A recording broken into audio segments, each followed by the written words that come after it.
अहं रुद्रेभिर्वसुभिश्चरामि अहं आदित्वैरुतविश्वदेवैः अहं मित्रावरुणो भाविभूर्मि अहं इन्द्राग्नी अहमश्विनो भा अहं सोममाहनसं विभूर्मि अहं तष्टारमतपूषणं भगम् अहं दधामि द्रविणं हविष्मते सुप्राव्ये यजमानाय सुन्नते।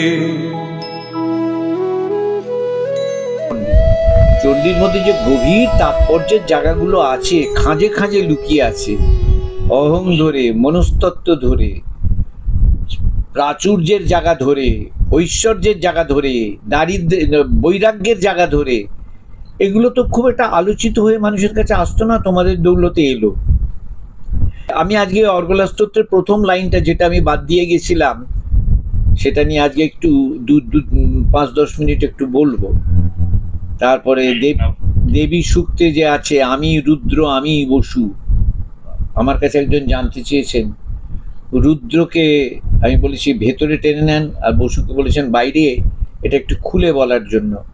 দেবী সূক্তের প্রথম শ্লোকটার দুটি শব্দের অর্থ আর অর্গলা স্তোত্রের প্রথম শ্লোকটি বলে আমি চণ্ডীতে ফিলসফি অফ চণ্ডী, চণ্ডীর দর্শন বলে কিছু কথা বলবো। সেইটা আমার স্নেহের শ্রোতারা জানি খুব মন দিয়ে তারা শোনেন, একটু বিশেষভাবে শুনে নিজেদের মধ্যে কি ভাবনা হয় তা নিয়ে যদি পরবর্তীকালে প্রশ্ন থাকলে জানান, তাহলে সেটা নিয়ে আমাদের মায়ের কৃপায় উত্তর আসবে। কিন্তু প্রথমেই আমি একটা কথা বলি, দেবী সূক্তের গোড়ায় আছে অহং রুদ্রেভি বসুভিশ্চরাম্যহম, ওটা আমার সুরে করা দিয়ে এর মধ্যে দেওয়াও হয়ে গেছে। এরকম আছে অহং রুদ্রেভির বসুভিশ্চরামি অহম আদিত্বৈ, এরকম করে পুরো আছে। আমি এখন ওটা পারফর্ম করব না। এই যে রুদ্র আর বসু, আমি একটা অর্থ ওখানে বলেছিলাম যে আমি রুদ্র আমি বসু বলে এই যে জায়গাটা ঋষিকন্যা এবং নিজেও একজন ঋষি সত্যদ্রষ্টা আম্রিনী বলেছেন। হোয়াই, কেন হঠাৎ রুদ্র আর বসু বলা তিনি আমাদের জানাননি, কিন্তু এটা রিভিল করে একজন, এখানে নারী কথাটা ভাবতে হবে। তত্ত্বের কিংবা সত্যের কিন্তু কোনো নারী পুরুষ নেই। চণ্ডীর মধ্যে কিন্তু একটা কথা আছে স্ত্রিয় সমস্তা সকলা জগৎসু। এবার সেই কিউটা নিয়ে যেখানে একজন স্ত্রীলোক নারীর মধ্য দিয়ে যে এই মন্ত্রটা, যেটা বেদের ওয়ান অফ দি বেস্ট, মানে বলতে পারেন বেদের ক্রিম মন্ত্র, আমি ব্যাখ্যা দীর্ঘভাবে করেছি কিন্তু এই শব্দ দুটো নিয়ে আবার ফিরে আসছি। তার কারণটা হলো তাই যে রুদ্রকে আমি বলেছিলাম, মানে রুদ্রকে বলেছিলাম না, রুদ্রকে নিয়ে আমি বলেছিলাম যে আমাদের ভেতরে টেনে নেওয়ার শক্তি রুদ্র, আর বসু হলো বাইরের দিকে নিয়ে নেওয়ার শক্তি।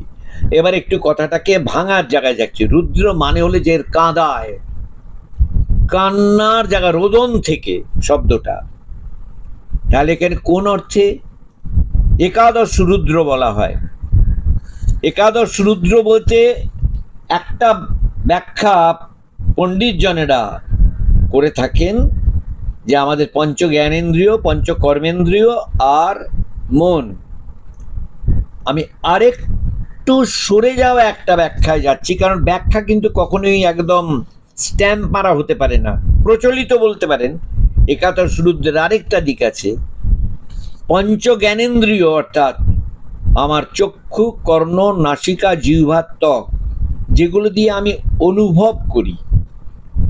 কর্মেন্দ্রিয়গুলো কিন্তু অনুভবের জন্য না, ক্রিয়ার জন্য। হাত, পা, মুখ এগুলো অনুভবের জন্য না।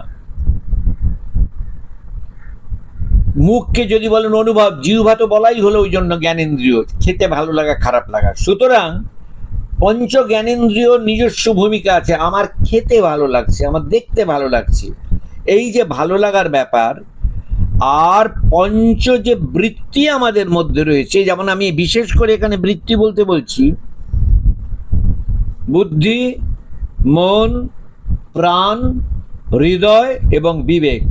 তাহলে আমাদের বাইরের জগৎটা, যেটাকে আমি আমার থেকে আলাদা করে পাচ্ছি মতো, বন্ধু বান্ধবকেও ধরে নিয়ে বলছি, পরিবেশের ভালো লাগার যে উদ্যান, পাহাড়, সমুদ্রকেও ধরে নিয়ে বলছি, আবার রোমান্টিক সম্পর্কগুলো, স্নেহের সম্পর্কগুলো ধরে নিয়ে বলছি। দেখুন, এই 10টার বাইরে কোনোটা না। সেই 10টা কি? আমার পঞ্চ জ্ঞানেন্দ্রিয় পাওয়ার জন্য, প্রাপ্তির জন্য আমাদের হয় চোখ, কি কান, কি নাক, কি স্পর্শ, এরকম ভাবে 5টা, আর প্রত্যেকটা বলার দরকার নেই। 5টা জ্ঞানেন্দ্রিয়। আর এই যে আমার 5টা বৃত্তি, আমার বুদ্ধিতে ব্যাপারটা ভালো লাগছে, আমার দাবা খেলতে ভালো লাগে, কিংবা মনে আমার ভালো লাগছে, এই জিনিসটা দেখতে ভালো লাগে, কি পেতে ভালো লাগে, হৃদয়ে আমার ভালো লাগছে, সঙ্গ পেতে ভালো লাগে, বিবেকে আমার ভালো লাগছে, এটাই আমি নৈতিকতার একটা চূড়ান্ত প্রকাশ পেতে পারি, আর প্রাণে আমার ভালো লাগছে, আহ কি তৃপ্তি হলো। সেটা কিসের তৃপ্তি কথাটা না, প্রাণের তৃপ্তি। এই যে 5টা জায়গার ভালো লাগা। আর আরেকটা হলো, এটা 10টা বললাম, কিন্তু আরেকটা হলো অহংকারে ভালো লাগার। আমি পেয়েছি, কিভাবে পেয়েছি? এটা তো হলো, হয় আমি একটু সামান্য রিপিট করছি, হয় আমার ওটা বুদ্ধি দিয়ে ভালো লাগা, নয় মন দিয়ে ভালো লাগা, নয় প্রাণের হিল্লোলে ভালো লাগা, নয় হৃদয়ে ভালো লাগা, নয় বিবেকের ক্রিয়ায় ভালো লাগা। তাহলে এই 5টা ভালো লাগা। আর এদিকে হলো আমার ওই দিক দিয়ে আমার দেখতে ভালো লাগা, শুনতে ভালো লাগা, বলতে ভালো লাগা, এগুলো হলো পঞ্চ জ্ঞানেন্দ্রিয়। এই ভালো লাগার দ্বারা সমৃদ্ধি প্রাপ্ত হচ্ছে কিংবা তৃপ্ত হচ্ছে কে? আমার অহংকার।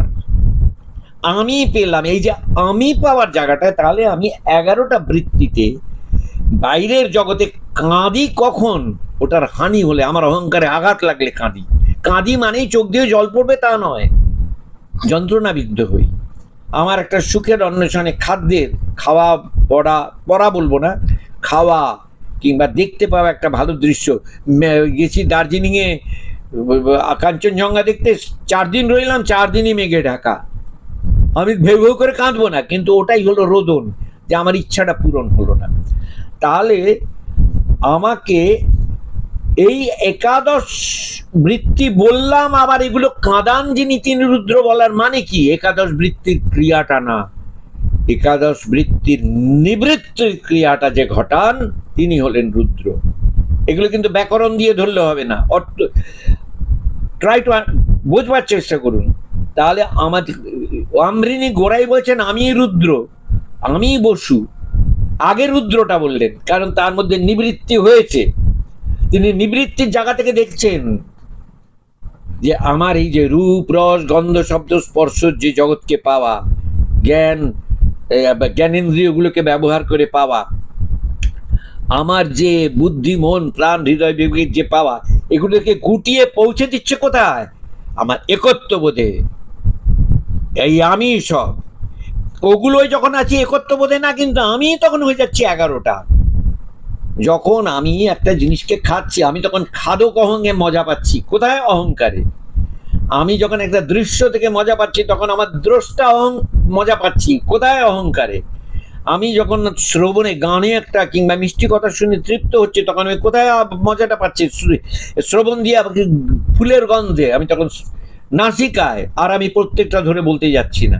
তাহলে এই যে আমার জ্ঞানের যে বৃত্তিগুলো যেটা দিয়ে আসছে, প্রত্যেকটা ধরে ভাবছি আমিই পাচ্ছি। প্রত্যেকটা কিন্তু ডিফারেন্ট, কারণ আমি হয়তো একটা জিনিসে পেলাম না, আমি দেখবো বলতে গিয়ে আর ভাল লাগছে না, আমি ওটা করতে গিয়ে পেলাম না। তখন যদি বলেন আপনি যে বাকিগুলো পেয়েছেন, হ্যাঁ পেয়েছি, কিন্তু ওটা তো পেলাম না। তার মানে যেটা পেলাম না সেটা ধরে আমার অহংবৃত্তিটা তখন মাথায় চাড়া দিচ্ছে। এটা যে যার নিজের জীবন দিয়ে বুঝবেন। পেলামের জায়গাটা নিয়ে অহংবৃত্তি তুষ্ট হয়ে অহংকার রইল, পেলাম নাটা আমাদের বিদ্ধ হয়ে থাকে, আমার মাথায় রয়ে গেল এটা পেলাম না। এইবার এই পেলাম নাটা যখন স্ট্যাম্পড হয়ে যায়, রেজিস্টার্ড হয়ে যায় এই রুদ্রের ক্রিয়া বস্তু, অর্থাৎ নিবৃত্তি থেকে, আর আঙুর ফল টক বলছি না, কিন্তু ধর এর মধ্যে না, যন্ত্রণাবিদ্ধ হয়ে আমি সেটা থেকে এদিকে চলে যাই। এর অপোজিট ফোর্সটা কি? অষ্টবসু। অষ্টবসু বলে বলা কেন? আমরা তো দেবতা বলি এদের। ব্যাপারটা হলো, এখানেও আমি একটু ট্র্যাডিশনাল ব্যাখ্যার মধ্যে না ঢুকে বলছি। এই যে পঞ্চ তন্মাত্র, রূপ, রস, গন্ধ, শব্দ, স্পর্শ, আমাদের পাঁচটা জ্ঞানেন্দ্রিয় সব সময় ওগুলোর দিকে কিন্তু আকর্ষণ আসছে। এই যে আকর্ষণগুলো টানছে আমাদের সব সময় এটার দিকে যদি আমরা ঠিক করে তাকাই, আমরা লক্ষ্য করতে পারবো। আমি একেবারে ধরে বলছি, পঞ্চ তন্মাত্র দিয়ে এই আমরা যে জগৎটাকে ভালোবাসছি সেটা কিন্তু আত্মিক জগৎ না, সেটা পঞ্চভূতাত্মক জগৎ। আত্মিক জগৎ বললে মানে আমি তো নিজেকেই ভালোবাসছি না। যদি নিজেকেই ভালোবাসছি কথাটা বুঝে যাই তাহলে তো হয়েই গেল। আমি নিজেকে ভালোবাসছি কিভাবে? এই গ্লাসটা আমার ভালো লাগছে বলে, এই ফুলটা আমার ভালো লাগছে বলে, এই প্রেমিকাকে আমার ভালো লাগছে বলে, আমার প্রেমিককে ভালো লাগছে, অর্থাৎ সব কিন্তু একটা অবয়ব নিয়ে সামনে আসছে বলে ভালো লাগাটা বলছি। আসলে ভালো লাগছে আত্মিক। সেই ভালো লাগাটার জন্য আমার মাধ্যমটা আসছে কিন্তু যা পঞ্চভূতাত্মক প্রকাশে। শুনতে মনে হবে পঞ্চভূতাত্মক একটা শাস্ত্রীয় শব্দ বললাম মাত্র, না, যে কোনো জিনিসই এটা হলেও পর্যন্ত আসলে কঠিন, তরল, বায়বীয় এবং একটা স্পেস নিয়ে আছে বলে স্পেসটাও সেটার অঙ্গ।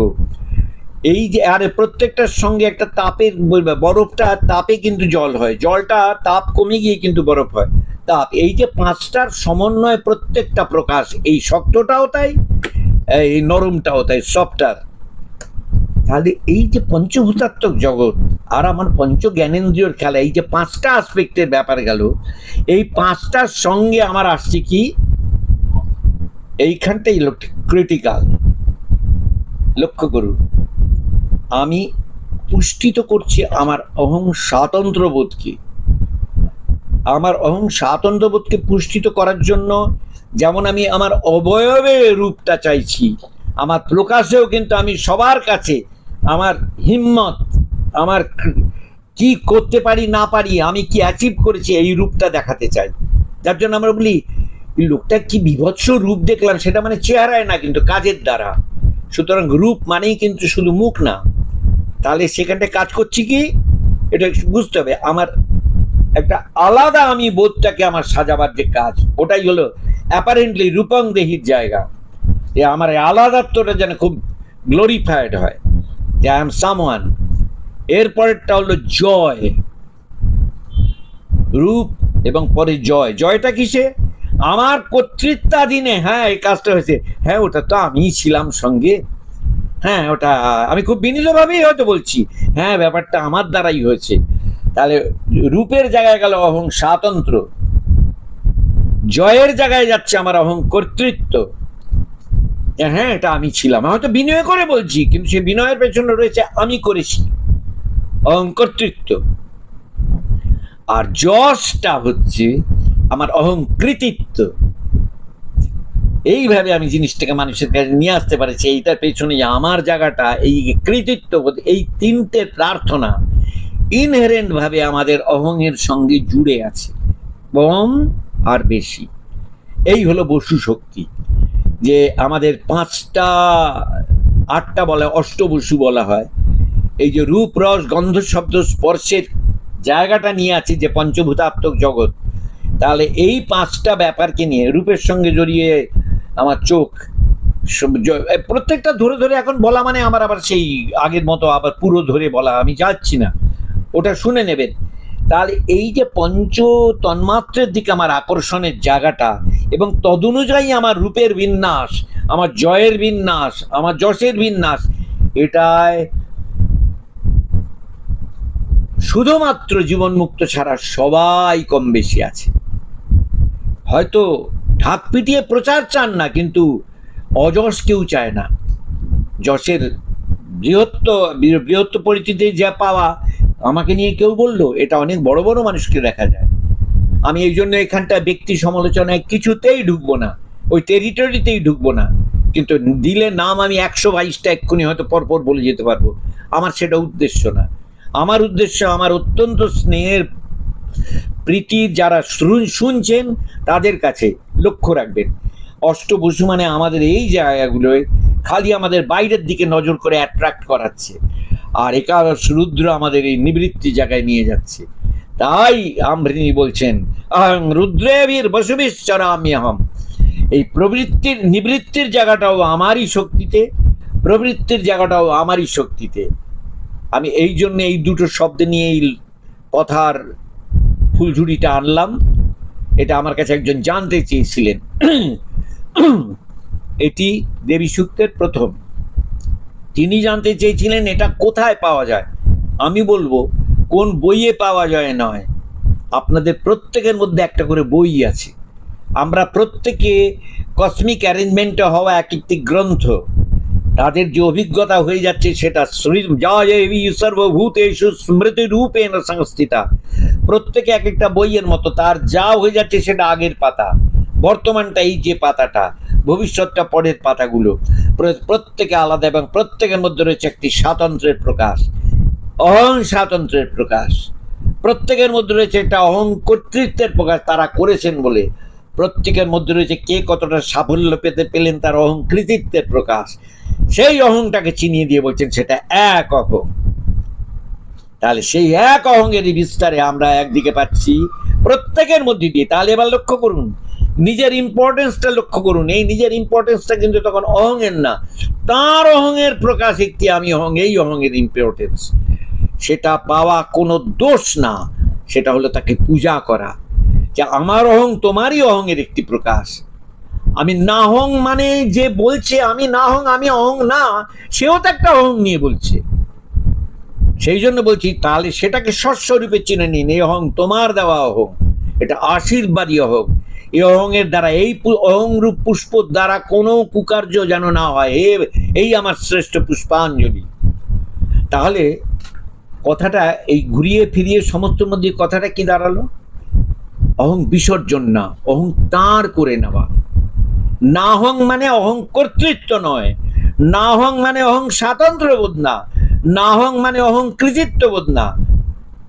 নাহং মানে হলো তোমার কৃপাধন্য অহং, তোমারই একটি প্রকাশের অহং। ঢেউ বলছে না আমি ঢেউ নই, ঢেউ পরিচয়টাই আমার আসল পরিচয় না। এটা বললে আপনাদের বুঝতে খুব সুবিধা হবে। সমুদ্রের ঢেউটা না না আমি কোনো ঢেউ নেই, দিব্যি দেখা যাচ্ছে ঢেউ, তার হলো আমি ঢেউ পরিচয়টাই আমার পরিচয় না, আমার আসল পরিচয় জল। অর্থাৎ আপনাকে যে আমি পাশ থেকে বাইরে থেকে দেখছি অমুক জায়গার অধ্যাপক কিংবা অমুক জায়গার শিক্ষক কিংবা অমুক জায়গার গৃহী কি গৃহিণী, ওটা হলো অন্যরা দেখছে বলে। আপনার কাছে আপনি জানবেন আমি তাঁরই একটি প্রকাশে এই রূপে আছি, আমার অহংটা তাঁরই অহংয়ের প্রকাশ। আমার কর্তৃত্ব কৃতিক যেটা ক্রিয়াশীলতা সেটা তাঁরই ক্রিয়াশীলতা, আমার কৃতিত্বটা আসলে তাঁরই যশগাথা। তাহলে রূপং দেহি জয়ং দেহি যশ দেহির মন্ত্রটা ভেতরের মানেটা দেখবেন নতুন করে রিভিল করবে। এবং সেই জয়যাত্রায় ও তো বইয়ে আছে, ও তো লেকচারে আছে, ওটা তো তত্ত্বকথায় আছে না। আমাদের প্রতি মুহূর্তে প্রতি দিন চলার, প্রতি সময় চলার, ভোরবেলা থেকে রাত্রিবেলা অবধি। স্বপ্নেরটা বলতে পারবো না, সাবকনসিয়াস। রক্তবীজ যতক্ষণ না শেষ হবে সাবকনসিয়াস থাকবেই। জাগ্রতে যেন আমার দ্বারা সচেতন ভাবে এর ব্যত্যয় না হয়, এর বিপরীত দিকটা না হয়। সেটাই তো সার্থকতা, সেটাই তো চণ্ডী, সেটাই তো গীতা, সেটাই তো উপনিষদ, সেটাই তো জাগৃতি, সেটাই তো প্রকৃত ধর্ম। এই হলো দেবী সূক্ত নিয়ে আমার বলার জায়গাটা শেষ করলাম। এবার তারপরে আমি আরেকটা কথায় আসছি, একেবারে অন্যদিকে। অর্গলা স্তোত্রের গোড়াই আমরা যে শ্লোকটা পাই, ওম জয়ত্বং দেবী চামুণ্ডে জয় ভূতাপহারিণী, ওটা কোনো জায়গায় কোনো জায়গায় আছে ভূতাপসারিণী, অপসারণ করে, এটা অপহরণ করেন বলা। জয় সর্বগতে দেবী কালরাত্রি নমস্তুতে। এই শ্লোকটার পর থেকে আমি ব্যাখ্যাটা করেছিলাম জয়ন্তী মঙ্গলা কালী ভদ্রকালী থেকে। ভূতাপহারিণী মানে আমাদের মধ্যে যে জায়গাগুলোকে, মানে যে জিনিসগুলোকে সরিয়ে দেওয়ার। আমি এখানে একটুখানি এইখানে শব্দটাকে ধরে একটি বলার পেছনে আমার হলে বইয়ের কথাটাকে বাদ দিয়ে বলবো না বলে এখানে বলা হচ্ছে, হে চামুণ্ডা দেবী তোমার জয় হোক, হে ভূতাপহারিণী তোমার জয় হোক, হে সর্বব্যাপিনী দেবী তোমার জয় হোক। ভূতাপ হারিণী বলে কথাটা, ভূতাপ হারিণী মানে কি, এই যে আমার মধ্যে, এখানে বোধের আলোয় কথাটা বলছি, কিন্তু আমাদের মধ্যে যে যে বৃত্তিগুলো না থাকলে ভালো, যে জায়গাগুলো আমাদের মধ্যে থেকে চলে গেলে ভালো, এই সমস্ত করে দেন স্বয়ং তিনি। দেনও তিনি, সরিয়েও দেনও তিনি। আমি যখন তাকে চামুন্ডে বলে বলছি, এখানে চামুন্ডে মানে জীব বের করা কালী রূপ না, কিন্তু আমাদের মধ্যে চণ্ডমুণ্ডর যে ভাবটা, আমি অহংকেন্দ্রিক ভাবে, আমি সে ব্যাখ্যা এখন ঢুকবো না, এগুলোকে অপসারণ করে দেন তিনি, সেই দেবীকে। তাহলে দেখছেন পরবর্তীকালে চণ্ডী নিয়ে ব্যাখ্যায় যেগুলো বলেছি তারই একটা বীজাকারে এই শব্দটা। তাহলে ভূতাপ হারিণী হলো শুভঙ্করীর জায়গাটা, চামুণ্ডটা হলো ভয়ঙ্করী। কোন অর্থে ভয়ঙ্করী?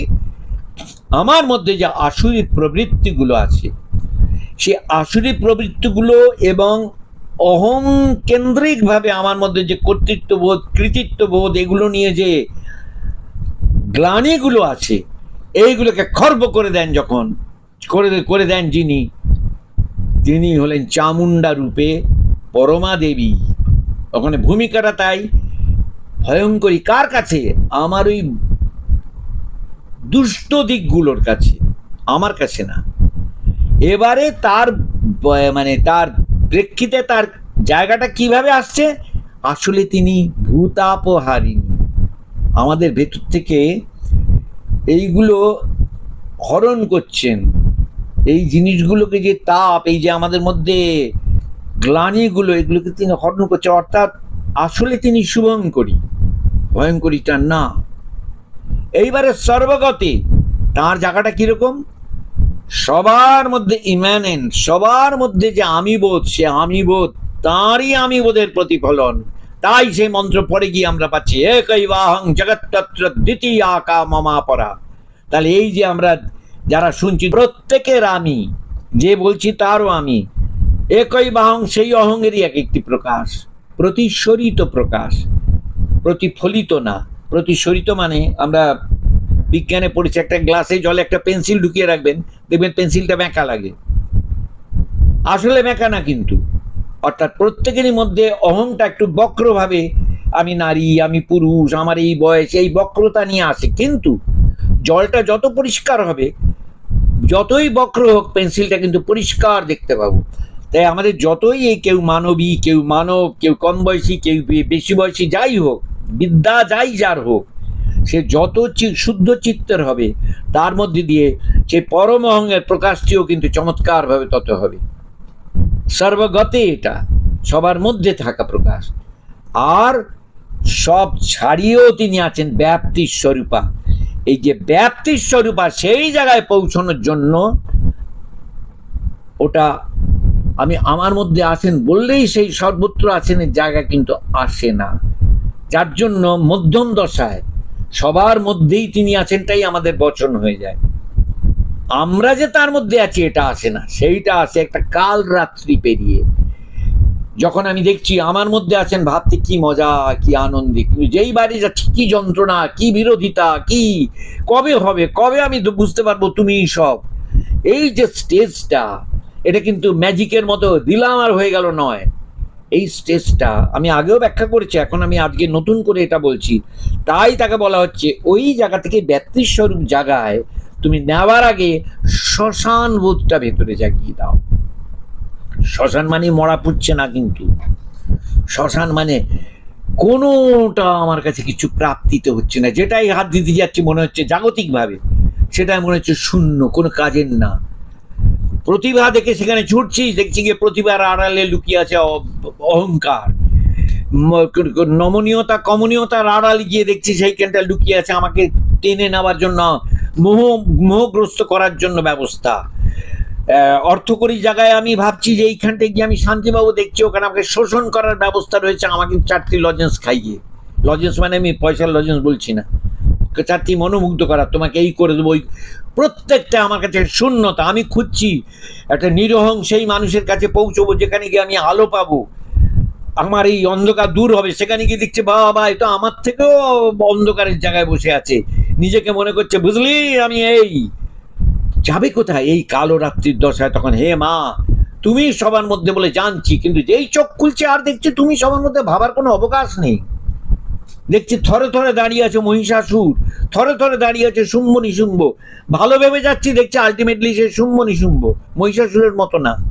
আরেক জায়গায় যাচ্ছি, যেখানে বলে একলা পেলে ওই গলিতে চলো করে আমার শেষ করে দেবে। এই গলি মানে আমি মনের গলি বলছি। ব্লাইন্ড লেনে নিয়ে যাচ্ছে মধুকৈটবের মতো, ব্লাইন্ড লেনে নিয়ে আমার শেষ করে দিতে চাইছে। তাহলে যাবো কোথায়? এই হলো কালো রাত্রি দশা। তাহলে আমি সর্বগতে করে যে ব্যাপ্তি স্বরূপা দেবীকে সবার মধ্যে ইম্যানেন্ট করে পেলাম, যখন সত্যি সবার মধ্যে তিনি আছেন, সমস্তটা যার যার কর্ম ধরে এক একটা প্রকাশে আসছে, এই বোধের আলোয় আমি যাই, তখন তিনি আমার কাছে ধরা পড়েন ব্যাপ্তি স্বরূপা দেবী হিসেবে। ওই যে স্টেজটা পেরিয়ে যায়, ওটাকে কালো রাত্রি বললে যথার্থ বলা হয়। ক্রিশ্চিয়ানিটিতে saint John of the cross এটাকে চিহ্নিত করেছেন dark night of the soul. Night NIGHT night, dark night of the soul. Night মানে তো ডার্ক না, সোলের ডার্ক নাইট। এদিকে তো বুঝলাম কিছু নেই, এদিকে তো বুঝলাম, কিন্তু ওদিকে গিয়ে হতে দেখছি কিছু নেই। তাহলে হোয়ার টু স্ট্যান্ড? এই রুদ্র আর বসু দুটোর মাঝখানে সংঘাতের জায়গায় দাঁড়িয়ে তখন হলো আমি আছি। এই আমি আছি বলে যে ধরাটা দেন, তিনি মহামায়া। কোথায় তাকে পাই? আমার আমির মধ্যে। এবার যে যার নিজের জীবনে যে সন্ধিক্ষণে আছেন, প্রারব্ধের তাপে চাপে যে যে জায়গায় আছেন, তার তদনুযায়ী চলতে হবে। সেই তদনুযায়ী চলার জন্য খোরাক তিনি চণ্ডীতে পাবেন। জয় ত্বং দেবী চামুণ্ডে, জয় ভূতাপহারিণী, জয় সর্বগতে দেবী কালরাত্রি নমোস্তুতে। জয়ন্তি মঙ্গলা কালী ভদ্রকালী কপালিনী, দুর্গা শিবা ক্ষমা ধাত্রী स्वाहा स्वधा नमोस्तुते। मधुकैटभ विध्वंसी विधात्री वरदे नमः। रूपं देहि जयं देहि यशो देहि दिशो जहि। महिषासुरनिर्नाशी विधात्री वरदे नमः। रूपं देहि जयं देहि यशो देहि दिशो जहि। धूम्रनेत्रवधे देवी धर्मकामार्थदायिनी। रूपं देहि जयं देहि यशो देहि दिशो जहि।